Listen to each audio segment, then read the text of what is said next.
Bienvenue sur Made in Clems. Je suis super contente de vous revoir pour vous partager cette recette, le banana bread au chocolat. Cette recette à la base, sans chocolat, c'est super fondant et moelleux déjà. Mais avec le chocolat, ça apporte une super grosse gourmandise. Allez, je vous fais pas patienter, c'est parti pour la recette. Alors tout d'abord, vous allez prendre des bananes bien mûres. Alors moi, en ce qui me concerne, je suis un petit peu mitigée parce que mes bananes n'étaient pas vraiment très mûres. Elles étaient entre les deux, mais j'ai quand même fait cette recette et je vous assure, c'était super bon. Mais je pense que vous aurez encore plus de gourmandise si vous avez des bananes un petit peu plus mûres. À l'aide d'une fourchette, écrasez-les et ne les mixez pas. C'est surtout cet intérêt qu'on a pour cette recette. Alors, vous allez retrouver cette recette sur le blog madeinclems.fr avec toutes les mesures exactes. Alors, d'abord, vous allez prendre un bol où vous allez mettre les ingrédients secs. Donc, commencez par la farine, la poudre de cacao, ensuite, de la vergeoise ou du sucre de canne. La vergeoise permet d'apporter encore plus de moelleux au gâteau. Alors, du bicarbonate de soude, du sucre vanille ou de la vanille en poudre, du sel et ensuite mélanger.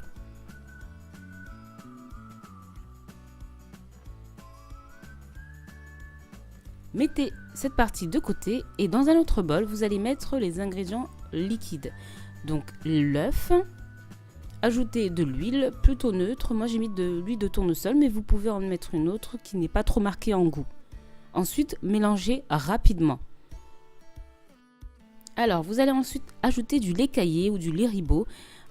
C'est vraiment très simple à faire aussi de chez vous. Si vous voulez une quantité précise, vous pouvez le faire vous-même.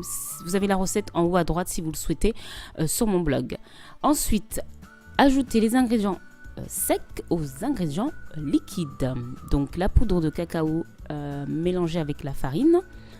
Vous fouettez avec votre fouet. Vous avez vu, pour l'instant c'est vraiment simple. La recette n'est pas compliquée, mais pas du tout. De toute façon, je vous en partage jamais des compliqués, n'est-ce pas?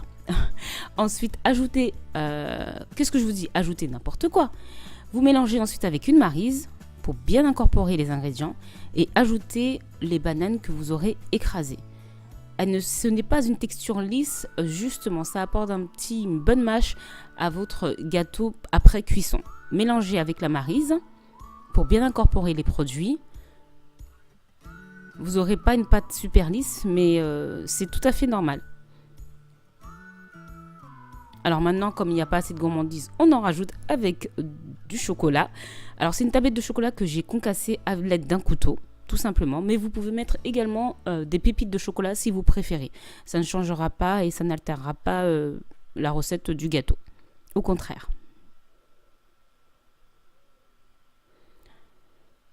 Ensuite, moi j'ai préchauffé le four à 180 degrés. Ça sera pour une cuisson de 40 minutes. Donc avec un moule que vous aurez préparé, donc avec du beurre et tout simplement de la farine. Mettez un papier sulfurisé, ça sera beaucoup plus simple pour démouler le gâteau et ajoutez la préparation dans le moule. Alors faites attention au papier sulfurisé un petit peu rebelle. Maintenant, il n'y a plus qu'à faire un peu de déco. C'est facultatif, vous n'êtes pas obligé. Alors moi, j'ai toujours un petit souci quand je coupe les bananes. Je devrais le faire autrement, tout simplement le couper sur la longueur, sur une planche à découper. Mais moi, il faut toujours que je cherche le moins simple. Hein. Et du coup, j'arrive toujours à les casser. Je ne sais pas comment j'y arrive, mais j'arrive toujours à vous casser la banane. Enfin, c'est pas grave, ça ne se voit pas de toute façon quand vous le mettez sur la pâte. Hein. On dira qu'on n'a rien vu. C'est pas très dérangeant, mais bon, hein, quand on cherche le côté un petit peu parfait, on oublie. Hein. Donc, posez bien sur le gâteau. Et ensuite, j'ai rajouté des amandes. C'est également facultatif. J'aime vraiment les amandes. Et en plus, l'intérêt, c'est que ça apporte du croquant à votre gâteau. Mais c'est vraiment pas obligatoire. Hein. C'est vraiment la petite touche supplémentaire que j'ai ajoutée à cette recette. Il n'y a plus qu'à enfourner. Alors vous voyez, c'est un gâteau qui est bien cuit. Alors pour moi, dans cette recette, j'ai trouvé que la cuisson était quand même assez longue. Quand je vous dis 40 minutes, vous pouvez le mettre un petit peu plus longtemps si vous le souhaitez. Et regardez-moi cette texture. Moelleux, fondant. Donc je ne peux pas vous faire goûter. La seule chose que je peux vous recommander, c'est de la faire pour que vous puissiez avoir cette belle expérience en bouche. Vous voyez? Super fondant, super moelleux. J'aime trop ce superlatif de super. Faut que j'arrête. Donc écoutez, j'espère que cette recette vous a plu.